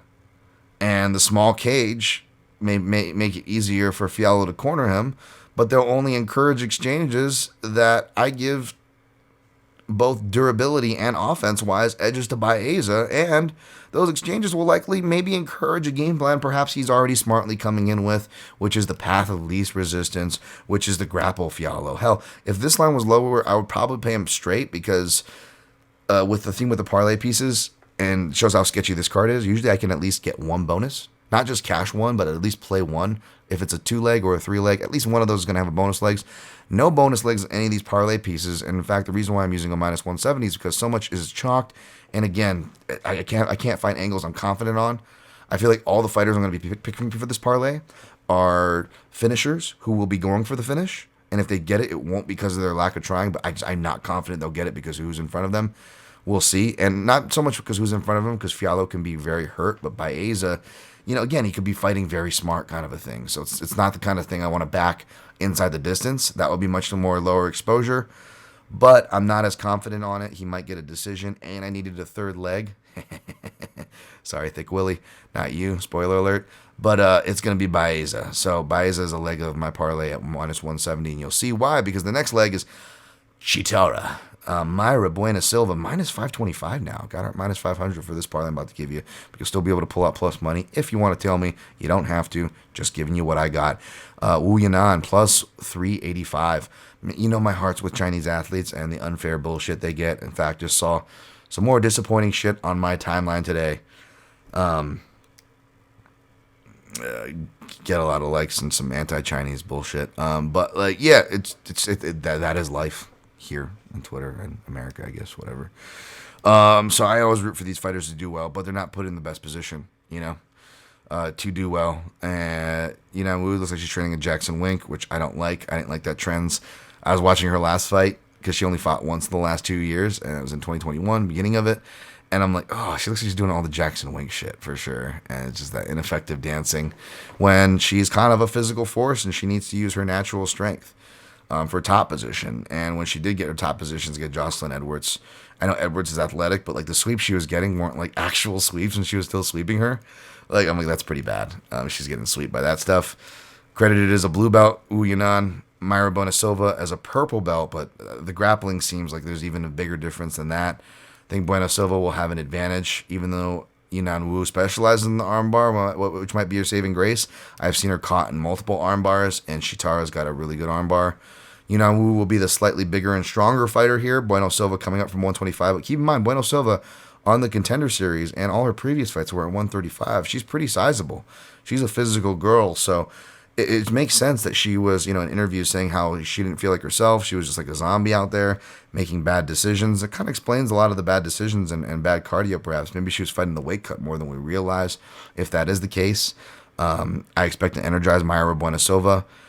She'll still be landing the more damaging strikes, even if there's a slight size and strength advantage in close for Wu Yanan. So if Wu Yanan is able to eke out stretches of top control and this gets to the scorecards, I still think Bueno Silva should get, again, I know, I always get fucked here. But hey, I'm picking your mind. Swing hard, must hit hard, right? Even though it doesn't hit right. I mean, that logic always makes. So I'm on the right side of that stupid logic. So we'll see if I'm on the right side, right? But I also think she's the more effective fighter, which is often lost. Effective, right? But you got to know what you're talking about to know efficacy.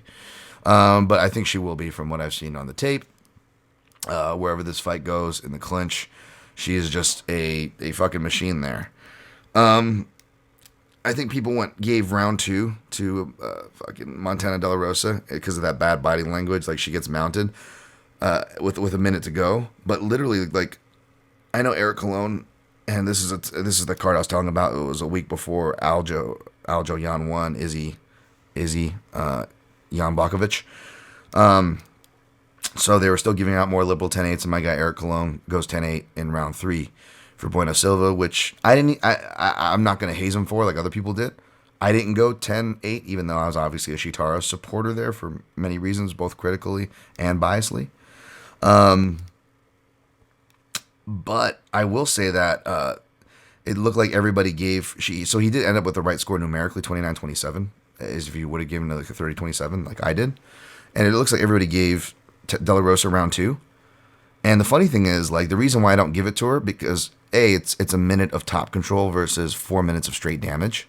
And that 4 minutes of straight damage before she loses to bottom position in a minute, I actually was going to go 10-8 that round. I feel like round 2 would have had the argument for a 10-8 if it would have kept going. Because, dude, look at, she beats the piss.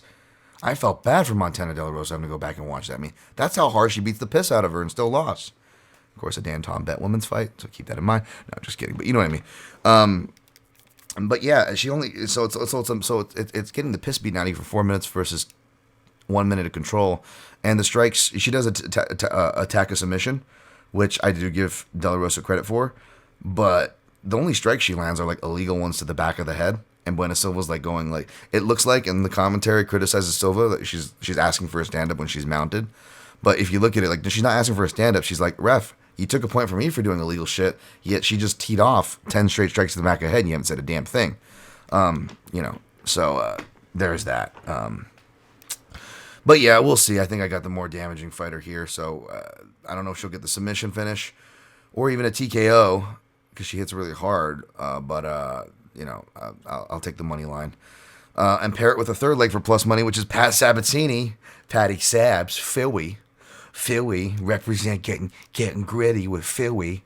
I got Pat Sabatini over here, minus 550. TJ Laramie, plus 400. Always nice of John to give me credit on the broadcast for that fight, even though I didn't fucking pick Laramie.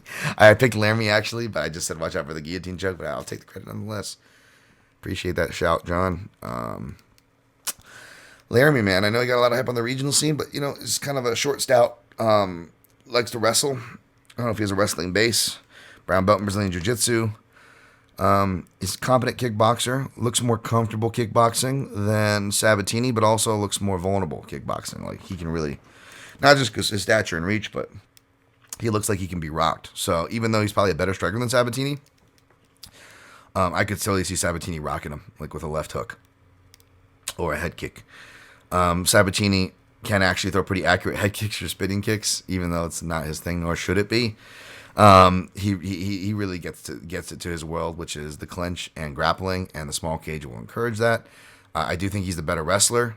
I do think that Laramie maybe is more of a better, at least more dedicated shot wrestler of the two, and perhaps could catch Sabatini off guard.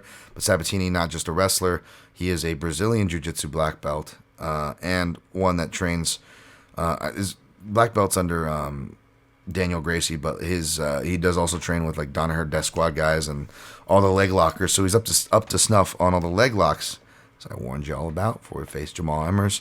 Pat Sabatini's been good to me. I'm going to go with him here. Perhaps it's that bias. But yeah, I like, although I think I picked him but stayed away from him last time, so it's not like I'm just blindly trying to bet this guy each time out. TJ Laramie could certainly make this fight closer and, could prevent the finish.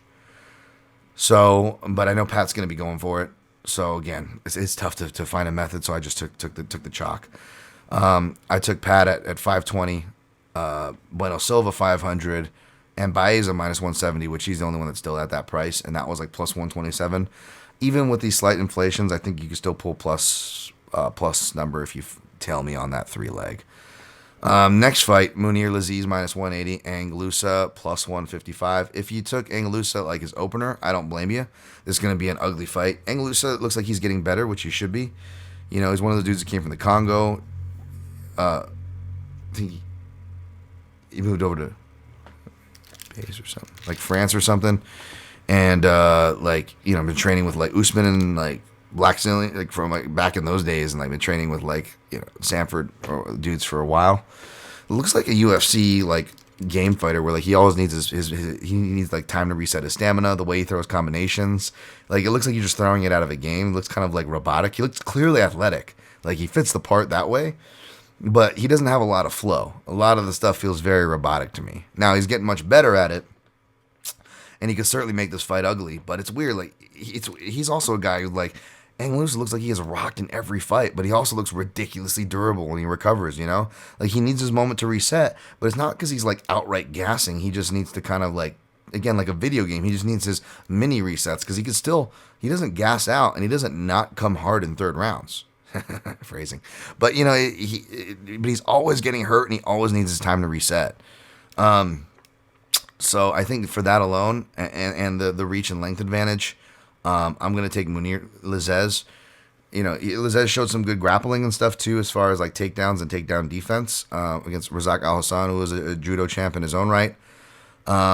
Anguissa is not, even though he's got some good level changing takedowns. I think he can get this fight ugly. It's going to be in the small cage. It's probably going to be an ugly fight where if Lazzez doesn't get a finish, it's going to be scorecards where you're arguing over control and Anguissa's power shots that you're not sure landing versus the more cleaner and consistent and numerical work of Lazzez. Of course, I'm going to go with the more technical guy. My bias has me leaning, but it's not a confident pick here at all. I'm going to go Lazzez actually even by decision, but he's probably going to need a finish.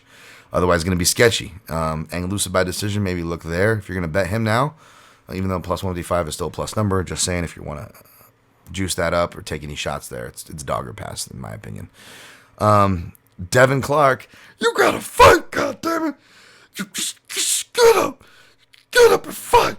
With David Clark in his corner, I'm not going to be able to, like, we're going to need a camera. I'm going to be giggling so hard because he's fighting, that's right, baby, Thick Willie, William Knight, Willie fucking Thickums, plus 150, Thick Riri-san. I mean, I'm already just giggling at everything Thick Willie does because for you guys that don't know, I know, you're like, oh, Dan, you're just, you know, if you're racist against anybody, it's against athletes, which, you know, arguably true. You know, or Dan, you're a technical hipster nerd. You only like technical guys, and you like technique, and then everything. Okay, fair enough. Fair enough. All these fair enough criticisms on your boy here. That being said, hopefully you guys can see both the sincerity, but also the gimmickness for a guy that lives the gimmick as hard as William Knight, and my appreciation for him. Obviously, I don't think this guy's a world beater. People get so mad when I pick him. Like, why you pick William Knight? I didn't even pick him last time, folks, because that was a card where I got like every pick right besides the main event. But like, yeah, I didn't even pick him last time, folks. But people get so mad. Like, obviously, I just enjoy that he's just a big giant ball of thickness and muscle. You know, I just love how upset people get at the weightlifting and stuff. It's like, you know, like this and that, like, but yeah, I love him, man. I love Thick Willie. Like, the dude should set up an OnlyFans just for weightlifting, you know, if this UFC thing doesn't go, I'd fucking support him. Like, he's the man, you know, Thick Riri-san. And then David Clark, who's the man over Devin Clark. I mean, in the corner, like, David Clark is just fucking great. I was losing it. I was going to record the podcast in the wee hours this morning when I was falling asleep at like 5 or 6 in the morning, and then I watched the David Clark in the corner, listened to him, and I just immediately got pumped up because I was just laughing, just like, "You gotta fight, goddammit!"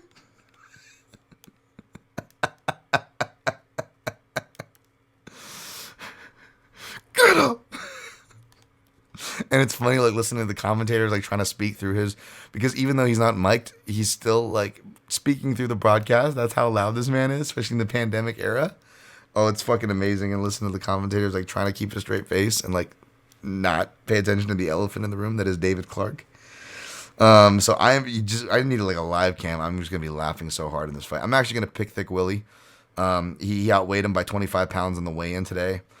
By the way, Team Teddy Bear is representing. We got 2 members of Team Teddy Bear. We got Devin Clark, who looks like, you know, MMA fighters who looks like they're building a Build-A-Bear factory, and Drakkar Klose. The third member of Team Teddy Bear was who, if you want to laugh with a visual image, check this out. The third member of Team Teddy Bear is Darren Nguyen, who I initially thought Thick Willie was going to fight at heavyweight. Which, by the way, Darren Nguyen, like, has fought at 205 and heavyweight before, I believe, as small as he is. He's like 5'5". Could you imagine that? Like, Thick Willie, I was laughing because I'm like, Thick Willie's going to toss him out of the cage. He's just going to throw him.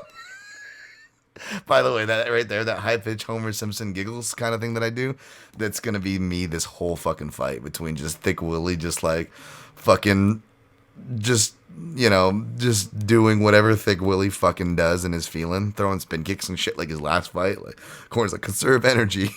He's throwing spin kicks. He's smashing aggression. I'm just gonna be that.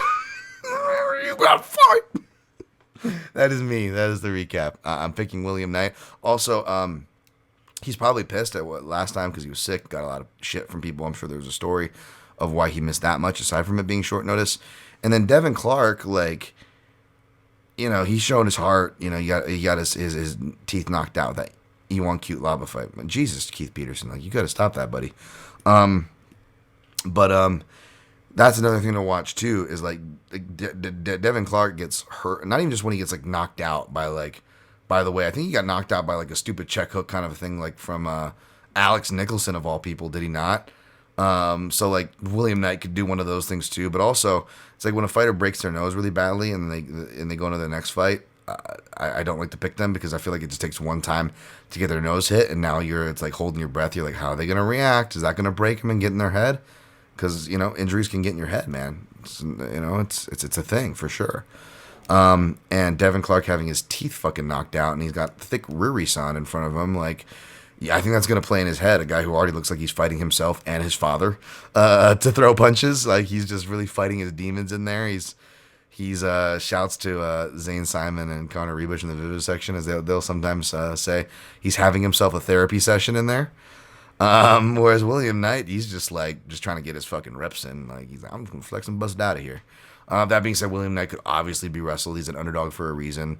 I'm not playing him or telling you to play him for a reason, although I'm picking him here. My heart's with you, and just like Pitbull, I'll be tempted to play some Thick Willie, but being responsible and trying to be disciplined, I couldn't make an official play here. But that's my pick. I think he can win. Penny Kian's at minus 335. Lena Landsbergen plus 330. It was initially going to look at Penny as a third leg, but now it probably wouldn't even have been plus money. And I'm like, do I really want to fucking go into two chalky women's fights? Dan, did you not learn your lesson? Lena Landsbergen, though, she's like 40 coming off of a pregnancy. We'll see where she's at. Penny Kian's been improving. She's clearly the pick here. Jakar Close minus 630 despite not being recovered from that shove from Jeremy Stevens. And I'm not throwing shade. I'm just saying it's just a strange scenario, but stylistically it makes sense. Brandon Jenkins plus 450. Taking Jakar Close, not much to be said. Just the experience and stymieing style of Close. But who knows what condition he's going to be in. And minus 630 ain't helping my parlays, so I stayed away, motherfucker. It's just one of those days. It's all about the he says, she says. Jesse Ronson. Got to get shit, make southpaws quick, or he's getting hit with a USADA dip. I don't even know what I'm saying. But yeah, Jesse Ronson minus 120, Rafa Garcia plus 100. If I got Ronson at plus money, he might have been a play. I think he's underrated. Did well last time out against Dalby, but then had that no contest. Had to go back out to the regional scene. Always had tough matchups, rooting for him to get some official UFC winnings here. Rafa Garcia kind of overrated. Not sure what he's going to get from Southpaws. Not sure if he was training with Gaethje and the gang up there. But except for when Dober briefly stopped in like last year or so, I haven't really seen a Southpaw mix in with that camp. So I'm going to go with the experienced Southpaw and Ronson. Don't blame anybody playing him. But I haven't researched it, so don't fall off that cliff because I'm not playing it. I didn't research it. Chris Barnett plus 195. Martin Budde. Hey, Budde. All right, Budde. Pedro Munoz minus 240. I didn't even go back to look at Hey, Budde, what I wrote for his grading the winners for Contender Series. I'll pick him here, but I'll probably be rooting for Chris Barnett, man. How can you not root for that guy? Trey Ogden minus 145. Jordan, you love it at Levitt's plus 125. I'll take Jordan Levitt. No play, no research, no intel. Estela Nunes, before I got scared off of the women thing, was maybe thinking about researching this one, then just backed off, minus 225. Sam Hughes plus 185. Sam Hughes just got here way too fast. Like when I was breaking down the Torres fight with Torres. Nunes is not Torres, obviously, but still. She actually looks like she makes more sense for her to be here, I guess, in that sense. So I'll pick her. Highly Alateng, minus 180. Kevin Kroom, plus 155. Taking Alateng highly. Can't trust. I think he'll land the harder shots, and can't trust Kevin Kroom's porous takedowns to get his action going in the grappling department, where he probably has his best chance to pull off an upset. All right. Recapping. Sorry, how long? A long one. How short was my expedited episode this week, guys? Wow, an hour and 45 again. How did I do it? All right. Take Bellator 277, taking Nemkov over Anderson. Inside the distance will be what I would play, but I haven't. Not sure I am. Probably going to push out, just like with Pitbull, who I'm taking over McKee, but haven't played it. Taking UFC recap, main recap here, picks and plays. Taking Luque over Muhammad. Taking Bohayo over Omar Gadziev. Taking Baeza over Fiala. Taking Chitara Bueno Silva over Wu Yanan. Taking Patty Savazzini over Laramie. Taking Lazez over Lusa. Taking Thick Willie fucking Thickums over Devin. You gotta fight out there. Clark. Taking Kianzan over Lena Landsbergen. Taking Close over Jenkins. Taking Ronson over Garcia. Taking Headbutt over Barnett. Taking Levitt over Ogden. Taking Nunez over Hughes. Taking Alateng over Kroom. Parlayed Sabatini, Silva, and Baeza at plus 127 for 1 unit. Played Bohayo at plus 111 for 3/4 units.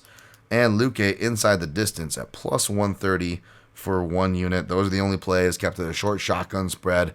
Not trying to lose my ass on what's ultimately a sketchy card. Sorry for the long and passionate recap. That's why we have the timestamps. You don't have to agree with me, but do the work and show your work. Good luck on your picks and plays, and always protect your neck.